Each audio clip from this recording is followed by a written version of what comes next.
ನಮಸ್ತೆ ಟಿವಿ 20 ಕನ್ನಡ ವಾಹಿನಿಗೆ ಸ್ವಾಗತ. ದಾವಣಗೆರೆ ಜಿಲ್ಲೆಯ ಹರಿಹರದಲ್ಲಿ ವಿವಾದಾತ್ಮಕ ಹೇಳಿಕೆ ಕೊಟ್ಟು ಹಿಂದೂ ಧರ್ಮದ ಬಗ್ಗೆ ಕೆಟ್ಟದಾಗಿ ಮಾತನಾಡಿದ ಕೆಎಸ್ ಭಗವಾನ್ ವಿರುದ್ಧ ಕಾನೂನು ಕ್ರಮ ಜರುಗಿಸಬೇಕು ಅಂತ ಆಗ್ರಹಿಸಿ ಮಾನ್ವಿಯಲ್ಲಿ ಹಿಂದೂ ಜನ ಜಾಗೃತಿ ಸಮಿತಿ ಪದಾಧಿಕಾರಿಗಳು ಮನವಿ ಸಲ್ಲಿಸಿದ್ದಾರೆ. ಶ್ರೀರಾಮ ತಂದೆಗೆ ಹುಟ್ಟಿದ ಮಗ ಅಲ್ಲ ಅಂತ ಪ್ರಬುದ್ಧ ವ್ಯಕ್ತಿ ಹೇಳುವ ಮಾತಲ್ಲ ಇದು. ಯಾಕಂದ್ರೆ ಈ ಹಿಂದೆಯೂ ಕೂಡ ಕೆಎಸ್ ಭಗವಾನ್ ಅವರು ಹಿಂದೂ ಧರ್ಮದ ವಿರುದ್ಧ ಅವಹೇಳನಕಾರಿ ನೀಡುತ್ತಾ ಬಂದಿದ್ದಾರೆ. ಹೀಗಾಗಿ ಇವರ ಬಾಯಿಗೆ ಬೀಗ ಹಾಕುವ ಕೆಲಸ ಮಾಡಿ ಅಂತ ಕಿಡಿಕಾರಿದ್ರು. ಭಗವಾನ್ ವಿರುದ್ಧ ಕ್ರಮ ಜರುಗಿಸುವ ಜೊತೆಗೆ ಇನ್ನೊಂದು ಬಾರಿ ಈ ರೀತಿಯಲ್ಲಿ ಪದ ಬಳಕೆ ಮಾಡಬಾರದು ಅಂತ ಸರ್ಕಾರ ಎಚ್ಚರಿಸುವ ಜೊತೆಗೆ ಕಾನೂನು ಅರಿವು ಮೂಡಿಸುವ ಕೆಲಸ ಮಾಡಬೇಕು. ಇಲ್ಲದಿದ್ರೆ ಹಿಂದೂ ಜನ ಜಾಗೃತಿ ಸಮಿತಿಯಿಂದ ನಿರಂತರ ಪ್ರತಿಭಟನೆ ಮಾಡಬೇಕಾದೀತು ಅಂತ ಮಾಧ್ಯಮದ ಮೂಲಕ ಎಚ್ಚರಿಸಿದ್ದಾರೆ. ಮಾನ್ಯ ಮುಖ್ಯಮಂತ್ರಿಗಳೇ, ಕರ್ನಾಟಕ ಸರ್ಕಾರ ವಿಷಯ ಹಿಂದೂ ಧರ್ಮ, ಶ್ರೀರಾಮ ಹಾಗೂ ಹಿಂದೂ ದೇವತೆಗಳ ಕುರಿತು ಅವಹೇಳನಕಾರಿ, ಪ್ರಚೋದನಕಾರಿ ಮತ್ತು ಧಾರ್ಮಿಕ ಭಾವನೆಗಳಿಗೆ ಧಕ್ಕೆ ಉಂಟು ಮಾಡುವ ಹೇಳಿಕೆ ನೀಡಿರುವ ಪ್ರೊಫೆಸರ್ ಕೆಎಸ್ ಭಗವಾನ್ ಅವರ ವಿರುದ್ಧ ಕಾನೂನು ಕ್ರಮ ಜರುಗಿಸುವ ಕುರಿತು ಮನವಿ.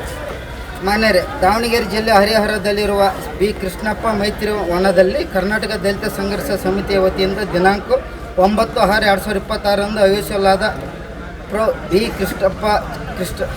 ಕೃಷ್ಣ ಡಾಕ್ಟರ್ ಬಿ ಅಂಬೇಡ್ಕರ್ ಜಯಂತಿಯ ಕಾರ್ಯಕ್ರಮದಲ್ಲಿ ಭಾಗವಹಿಸಿದ್ದ ಪ್ರೊಫೆಸರ್ ಕೆಎಸ್ ಭಗವಾನ್ ಅವರು ಸಾರ್ವಜನಿಕ ವೇದಿಕೆಯಲ್ಲಿ ಹಿಂದೂ ಧರ್ಮ, ಶ್ರೀರಾಮನ ಕುರಿತು ಅವಹೇಳನಕಾರಿ ಮತ್ತು ವಿವಾದಾತ್ಮಕ ಹೇಳಿಕೆಗಳನ್ನು ನೀಡಿರುವುದು ಮಾಧ್ಯಮಗಳ ಮೂಲಕ ತಿಳಿದು ಬಂದಿದೆ. ತಮ್ಮ ಭಾಷಣದಲ್ಲಿ ಅವರು ಪ್ರಭು ಶ್ರೀರಾಮರ ಕುರಿತು ಆಧಾರರಹಿತ ಆರೋಪಗಳನ್ನು ಮಾಡುವುದರ ಜೊತೆಗೆ ಹಿಂದೂ ಧರ್ಮದ ನಂಬಿಕೆಗಳು, ಧಾರ್ಮಿಕ ಆಚರಣೆಗಳು ಮತ್ತು ದೇವತೆಗಳ ಕುರಿತು ಅವಮಾನಕಾರಿಯಾಗಿ ಮಾತನಾಡಿರುವುದು ಕೋಟ್ಯಾಂತರ ಹಿಂದೂಗಳ ಧಾರ್ಮಿಕ ಭಾವನೆಗಳಿಗೆ ನೋವುಂಟು ಮಾಡಿದೆ. ಕೆಎಸ್ ಭಗವಾನ್ ತಮ್ಮ ಭಾಷಣದಲ್ಲಿ ಮನುಸ್ಮೃತಿ ಹೇಳೋದು, ಎಲ್ಲ ಶೂದ್ರರು ಸುಳೆ ಮಕ್ಕಳು, ಹಿಂದೂ ದೇವರುಗಳ ನಿಮ್ಮನ್ನು ಕೊಲೆ ಮಾಡುವ ದೇವರುಗಳು, ನೀವು ಪೂಜೆ ಮಾಡುವ ಶ್ರೀರಾಮ ತಂದೆಗೆ ಹುಟ್ಟಿಲ್ಲ, ಶ್ರೀರಾಮನ ತಂದೆ ದಶರಥನು ಪುತ್ರ ಕಾಮೇಷ್ಟಿ ಪೂಜೆ ಮಾಡುತ್ತಾನೆ, ಆ ಪೂಜೆಯಲ್ಲಿ ರಾಣಿಯರು ಪುರೋಹಿತರು ಜೊತೆಗೆ ರಾತ್ರಿ ಮಲಗಬೇಕು, ಶ್ರೀರಾಮ ಪುರೋಹಿತರಿಗೆ ಹುಟ್ಟಿದವ, ಶ್ರೀರಾಮ ತಂದೆಗೆ ಹುಟ್ಟಿದ ಮಗ ಅಲ್ಲ ಎಂದ ಅಶ್ಲೀಲವಾಗಿ ಶ್ರೀರಾಮನ ಬಗ್ಗೆ ಹೇಳಿಕೆ ನೀಡಿ ಹಿಂದೂಗಳ ಧಾರ್ಮಿಕ ಭಾವನೆಗೆ ನೋವುಂಟು ಮಾಡಿದ್ದಾನೆ. ಇಂತಹ ಹೇಳಿಕೆಗಳು ಸಮಾಜದ ಉದ್ವಿಗ್ನತೆ ಉಂಟು ಮಾಡುವ ಹಾಗೂ ವಿವಿಧ ಸಮುದಾಯಗಳ ನಡುವೆ ವೈಮನಸ್ಸು ಬೆಳೆಸುವ ಸಾಧ್ಯತೆಯನ್ನು ಹೊಂದಿವೆ. ಗಮನಾರ್ಹ ವಿಷಯವೆಂದರೆ ಕೆಎಸ್ ಭಗವಾನ್ ಅವರು ಈ ಹಿಂದೆ ಕೂಡ ಪ್ರಭು ಶ್ರೀ ಕೃಷ್ಣ ಭಗವದ್ಗೀತೆ. ಮಾನ್ಯ ಮುಖ್ಯಮಂತ್ರಿಗಳೇ, ಮಾನ್ಯ ಗೃಹ ಮಂತ್ರಿಗಳೇ, ಮಾನ್ಯ ಕಾನೂನು ಮಂತ್ರಿಗಳೇ, ಈ ಪ್ರೊಫೆಸರು ಈ ಭಗವಾನ್ ಇದ್ದಾರಲ್ಲ, ಅವ್ರು ಏನು ಮಾತಾಡ್ತಿದ್ದಾರೆ ನಿಮ್ಮ ಕಿವಿಯಲ್ಲಿ ಬೀಳ್ತಾ ಇದೆಯೇ ಇಲ್ಲ, ಫಸ್ಟು ಅದು ನಮಗೆ ಉತ್ತರ ಕೊಡಿ. ಯಾಕಂದರೆ ಹಿಂದೂಗಳನ್ನು ಅಂದ್ಬಿಟ್ರೆ ಒಂಥರ ಕಾಲ್ಕಸ ಆಗಿಬಿಟ್ಟಿದ್ದಾರೆ ಈ ನಮ್ಮ ರಾಜ್ಯ ಸರ್ಕಾರಕ್ಕೆ. ಅದಕ್ಕಾಗಿ ಅವರ ಮಾತಾಡಿರ್ತಕ್ಕಂಥ ಆಡಿಯೋ ವಿಡಿಯೋಗಳನ್ನು ತರಿಸ್ಕೊಂಡು ಕಾನೂನು ಮಂತ್ರಿಗಳೇ, ಗೃಹ ಮಂತ್ರಿಗಳೇ ಹಾಗೂ ಡಿ ಕೆ ಶಿವಕುಮಾರ್ ಅವರೇ ದಯವಿಟ್ಟು ಆ ಪದಗಳನ್ನು ಬಳಸಿರ್ತಕ್ಕಂಥ ಪ್ರೊಫೆಸರ್ ಭಗವಾನ್ ಅವರ ವಿರುದ್ಧ ಸೂಕ್ತವಾಗಿ ಕಾನೂನು ಕ್ರಮ ತಾವು ತೆಗೆದುಕೊಳ್ಳಿ ಹೋದರೆ ತಮ್ಮ ವಿರುದ್ಧನೇ ನಾವು ಹೋರಾಟ ಮಾಡಬೇಕಾಗುತ್ತೆ. ಎಚ್ಚರವಿರಲಿ. ಇದು ಮಾನ್ವಿ ಹಿಂದೂ ಜನಸಂಘದಿಂದ ನಾನು ಎಚ್ಚರಿಕೆ ಕೊಡ್ತಾ ಇದ್ದೀನಿ. ನಾವು ನಮ್ಮ ಆಚಾರ ವಿಚಾರಗಳನ್ನು ನಮ್ಮ ಪದ್ಧತಿ ಪ್ರಕಾರ ಮಾಡಿಕೊಳ್ತಾ ಇದ್ದೀವಿ. ನಾವು ನಮ್ಮ ಪ್ರಚಾರಗಳನ್ನು, ನಮ್ಮ ಪದ್ಧತಿಗಳನ್ನು ಮಾಡಿಕೊಳ್ಳೋದ್ರಿಂದ ನೀವು ತಮಗೇನು ತೊಂದರೆ ಆಗ್ತಾ ಇದೆ.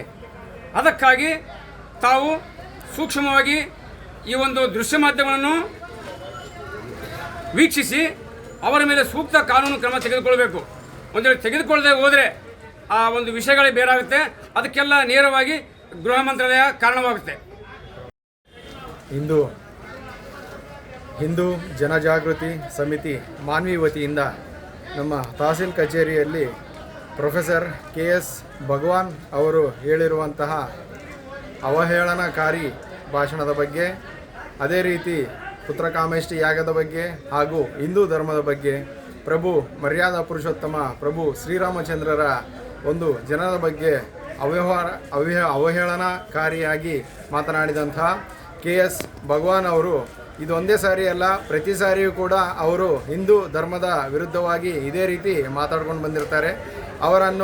ಅವರ ವಿಡಿಯೋವನ್ನು ವೀಕ್ಷಿಸಿ ಕಾನೂನು ಪ್ರಕಾರ ಅವರ ವಿರುದ್ಧ ಕ್ರಮ ಕೈಗೊಳ್ಳಬೇಕು ಅಂತೇಳಿ ನಮ್ಮ ಹಿಂದೂ ಜನಜಾಗೃತಿ ಸಮಿತಿ ಮಾನ್ವಿ ವತಿಯಿಂದ ಇಂದು ತಹಸೀಲ್ ಕಾರ್ಯಾಲಯದಲ್ಲಿ ಬಂದು ತಹಸೀಲ್ದಾರರಿಗೆ ಮನವಿ ಪತ್ರವನ್ನು ಕೊಡಲಾಯಿತು.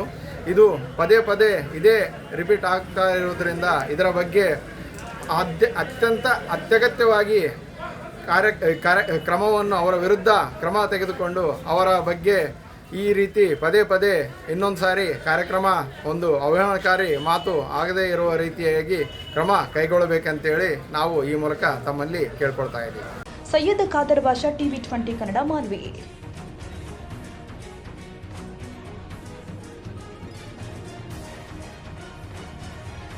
ಕನ್ನಡಿಗರ ಮೆಚ್ಚಿನ ನಿಮ್ಮ ಟಿವಿ 20 ಕನ್ನಡ ವಾಹಿನಿ ಇದೀಗ ಟಿವಿಯಲ್ಲಿ ಲಭ್ಯ.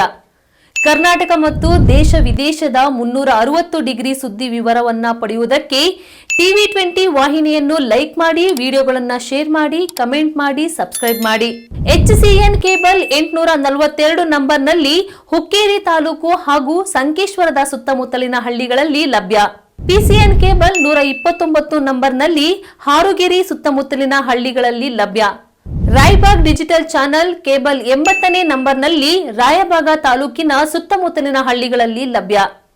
UDCN ಕೇಬಲ್ ನೆಟ್ವರ್ಕ್ ಉಗಾರ ಸುತ್ತಮುತ್ತಲಿನ ಹಳ್ಳಿಗಳಲ್ಲಿ ನಿಮ್ಮ ಟಿವಿ 20 ಕನ್ನಡ ವಾಹಿನಿಯೂ ಲಭ್ಯ.